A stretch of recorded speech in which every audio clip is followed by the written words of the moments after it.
Hello friends, welcome to my YouTube channel. हमेशा की तरह यूजफुल टिप्स के साथ आज की वीडियो शुरू करते हैं अपनी पहली टिप से। शिमला मिर्च तो हम सब अपने खाने में इस्तेमाल करते ही हैं और इसको काटने का तरीका हर किसी का अपना अलग अलग होता है। तो आज मैं आपके साथ बहुत ही आसान ट्रिक शेयर करने वाली हूं, जिसकी मदद से आप अपनी शिमला मिर्च को एक तो आसानी से काट पाएंगे और साथ ही साथ इसके जो सीड्स हैं उसको शिमला मिर्च से बहुत ही आसानी से अलग कर पाएंगे। चलिए देख लेते हैं उसके लिए हमें क्या करना है। अब हम क्या करेंगे, अब हम लेंगे शिमला मिर्च को इस तरीके से उल्टा रखेंगे और ये आप ये देखेंगे इसके साइड्स में जो है हर तरफ एक लाइन बनी होती है। तो हमने क्या करना है, शिमला मिर्च को इसी लाइन की मदद से हम नीचे तक कट कर देंगे। अब मैंने शिमला मिर्च को चारों तरफ से कट कर लिया। अब मैं क्या करूँगी, इन शिमला मिर्च के चारों हिस्सों को इस तरीके से अलग करूँगी। ये देखिए मेरे चारों हिस्से जो हैं शिमला मिर्च से अलग हो गए हैं। अब मैंने इसको पार्ट्स को अलग कर लिया और आप देख सकते हैं कि हमारा ये सीड्स वाला पार्ट कितनी आसानी से अलग हो गया। हमें किसी तरीके का कोई भी एफर्ट नहीं करना पड़ा। और अब हम क्या करेंगे, इन शिमला मिर्च को अब आप चाहे जिस मर्जी शेप में कट कर सकते हैं। चाहे तो आप इसको लंबाई में कट करना चाहें तो आप लंबाई में कट करें, इस तरीके से लंबाई में कट कर सकते हैं। और चाहे तो आप जिस मर्जी शेप में इसको आप आसानी से कट कर सकते हैं। चलिए फ्रेंड, मेरी अगली टिप होने वाली है ग्लव्स को लेके। दोस्तों, सर्दियों में हम सब ग्लव्स तो वियर करते ही हैं, लेकिन सबसे बड़ी दिक्कत ये आती है कि जब हम इनको धोकर डालते हैं तो ये आसानी से सूखते नहीं हैं और सूखने में इनको काफी दिन लग जाते हैं क्योंकि ये काफी मोटे होते हैं। तो इसके लिए बहुत ही आसान ट्रिक लेकर आई हूँ कि जिसकी मदद से आपके ग्लव्स मिनटों में ही सूख जाएंगे। उसके लिए आपने क्या करना है, जब आप ग्लव्स को अपना धो ले तो उसके बाद आपने क्या करना है, आपने लेने हैं इस तरीके से न्यूज़पेपर के आप इस तरीके से पीसेस कर ले। तो आपने क्या करना है, एक पीस जो है आपने अपने ग्लव्स के अंदर इस तरीके से डाल देना है। इस तरीके से आप न्यूज़पेपर के एक पीस को अच्छी तरीके से ग्लव्स के अंदर डाल दें। तो अब हम क्या करेंगे कि एक और लंबा न्यूज़पेपर का पीस लेंगे और इसके अंदर ग्लव्स को इस तरीके से डालकर अच्छी तरीके से लपेट देंगे। दोस्तों, अक्सर हम कुकर में खाना तो बनाते ही हैं और खाना बनाने के बाद काफ़ी देर तक हमारा कुकर गर्म रहता है। तो आपने क्या करना है, जब आप खाना बना लें और उसके बाद आपने इस ग्लव्स को अपने कुकर के ऊपर इस तरीके से सेकना है। ऐसा करने से क्या होगा कि हमने जो इसके अंदर न्यूज़पेपर डाला है वो इसके अंदर जितना भी मॉइस्चर होगा उसको एब्जॉर्ब कर लेगा और जो इसके बाहर हमने न्यूज़पेपर लगाया है वो इसके बाहर के मॉइस्चर को एब्जॉर्ब कर लेगा। और थोड़ी सी हीट के कारण आप देखेंगे कि आपका जो ग्लव्स है बहुत ही आसानी से मिनटों में ही सूख जाएगा। दोस्तों, कई बार हमारे पास कुछ ऐसे स्वेटर होते हैं जिनका हम इस्तेमाल नहीं करते हैं या पुराने होने की वजह से हम इनको डिस्कार्ड कर देते हैं। तो आज उसका बहुत ही बढ़िया यूज मैं आपके लिए लेकर आई हूँ। तो उसके लिए मैंने ले लिया है एक स्वेटर। अब हमें क्या करना है, अब हमें लेनी है कोई भी आटा की थैली जो कि अक्सर हमारे घर पे होती ही है। तो हम क्या करेंगे, इस स्वेटर के अंदर डाल देंगे इस आटा की थैली को।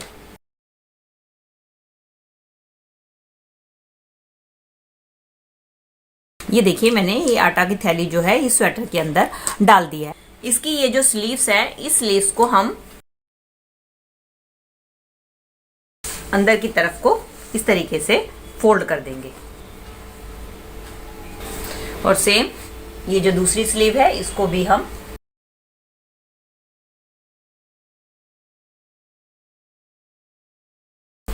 अंदर की तरफ लाते हुए फोल्ड कर देंगे। ये देख सकते हैं दोस्तों, मैंने इसको फोल्ड कर दिया है। अब इसका इस्तेमाल दोस्तों हम कैसे करेंगे। दोस्तों, कई बार हमारे घर पे छोटे बच्चे होते हैं कि जब हम उनको बेड के ऊपर लिटाते हैं तो आपने देखा है वो सुसु कर देते हैं, जिसके कारण हमारा सारा बेड गीला हो जाता है। और आप देख ही रहे हैं कि सर्दी का टाइम है, अगर हमारा बेड गीला हो जाए तो उसको सूखने में भी काफी दिन लग जाते हैं।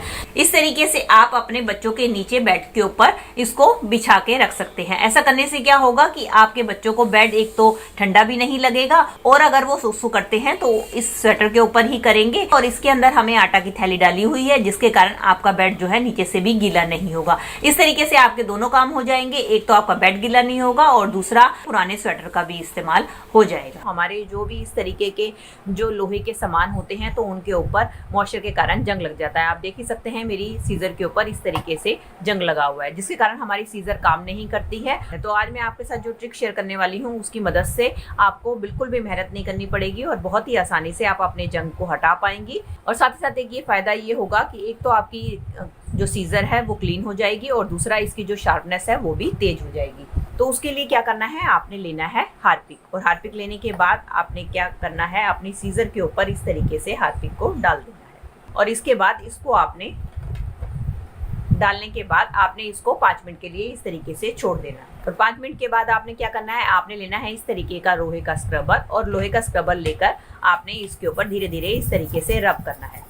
इस तरीके से रब करेंगे तो आप देखेंगे कि इसके ऊपर लगा हुआ जो सारा जंग है वो मिनटों में ही दूर हो जाएगा, और साथ ही साथ जो आपकी कैंची की जो शार्पनेस है वो भी तेज हो जाएगी।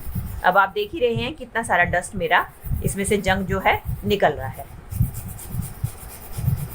और साथ ही साथ मैं आपको ये भी बाद में बताऊंगी कि आप किस तरीके से अपनी कैंची को संभाल कर रखें ताकि उसके अंदर किसी भी तरीके का कोई भी जंग ना लगे, जिसके कारण आपकी कैंची भी खराब ना हो। अब देख सकते हैं दोस्तों कितना सारा डस्ट निकला है और हमारी कैंची साफ हो गई है। मैं इसको आपको साफ कपड़े से भी क्लीन करके दिखाती हूँ।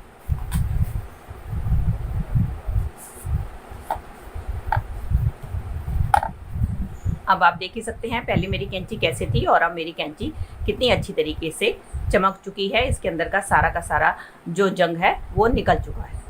दोस्तों जब भी आपने अपनी कैंची को क्लीन करके रखना है तो उसके बाद आपने काम क्या करना है, आपने लेना है इस तरीके से कोई भी ऑयल, और ऑयल लेने के बाद आपने अपनी कैंची के ऊपर सारी इसके ऊपर ऑयलिंग कर देनी है ताकि नेक्स्ट टाइम इसके ऊपर बिल्कुल भी जंग ना लगे। चलिए फ्रेंड बढ़ते हैं अगली टिप की तरफ। मेरी अगली टिप होने वाली है वैसलीन को लेके। दोस्तों सर्दियों में तो वैसलीन का इस्तेमाल हम सब करते हैं क्योंकि वैसलीन जो है हमारे स्किन को मॉइस्चराइज करने में मदद करती है। लेकिन अगर आप वैसलीन के अंदर नारियल का तेल को मिलाकर लगाते हैं तो ये आपके स्किन को डबल फायदा पहुंचाती है। एक फायदा तो ये होगा कि आपकी स्किन जो है काफी लंबे टाइम तक हाइड्रेट और मॉइस्चराइज बनी रहेगी, क्योंकि अक्सर आपने देखा है जब हम वैसलीन लगा लेते हैं तो थोड़ी देर के बाद ही हमारी स्किन फिर से ड्राई हो जाती है और हमें फिर से वैसलीन लगानी पड़ती है। अगर आप नारियल तेल मिलाकर लगाएंगे तो ये आपकी काफी लंबे टाइम तक हाइड्रेट और मॉइस्चराइज बनी रहेगी। और साथ साथ दूसरा फायदा ये है कि नारियल तेल लगाने से आपके चेहरे पे ग्लो और निखार आएगा, साथ साथ आपकी रंगत भी निखर जाएगी। और अगर आपके फेस के ऊपर या आपके स्किन के ऊपर कोई भी काले धब्बे हैं तो उसको दूर करने में भी ये क्रीम मदद करेगी। और साथ साथ अगर आप एंटी एजिंग समस्या से परेशान हैं तो उस समस्या से भी आपको धीरे धीरे छुटकारा मिल जाएगा। दोस्तों जब भी हम इस तरीके की जैकेट को अपनी अलमीरा में हैंग करके रखते हैं तो अक्सर आपने देखा है ये हमारा बहुत सारा जगह ऑक्यूपाई करती हैं। तो आज मैं जो ट्रिक बताने वाली हूँ उसकी मदद से अगर आप जैकेट को अलमीरा के अंदर हैंग करके रखेंगे तो वो बहुत ही कम जगह में आपकी जैकेट ऑर्गेनाइज हो जाएंगी। उसके लिए आपने क्या करना है, आपने लेनी है जैकेट, और जैकेट की जो स्लीव्स हैं उसको आपने अंदर की तरफ को फोल्ड कर देना है। और इसके बाद जब आप अपनी जैकेट को अलमीरा में हैंग करेंगी तो वो बहुत ही कम स्पेस में साफ तरीके से ऑर्गेनाइज हो जाएंगी। ये थी दोस्तों मेरी आज की वीडियो। आई होप आपके लिए हेल्पफुल रही होगी। अगर दोस्तों आपको मेरी वीडियो जरा सी भी अच्छी लगी है तो प्लीज इसको एक लाइक दीजिएगा, और हो सके तो ज्यादा से ज्यादा अपने फ्रेंड्स और रिलेटिव्स में भी इसको शेयर कर दीजिएगा ताकि वो भी इनका फायदा उठा सके। और मुझे कमेंट करके जरूर बताइएगा कि इनमें से आपको कौन सी टिप या हैक सबसे बढ़िया लगा। और साथ ही साथ अगर आप मेरे चैनल पे नए हैं और मुझसे जुड़े रहना चाहते हैं तो मेरे चैनल को भी बेल आइकन के साथ सब्सक्राइब कर दीजिएगा। चलिए मिलती हूँ नई वीडियो और नए टॉपिक्स के साथ। Till then take care and bye bye.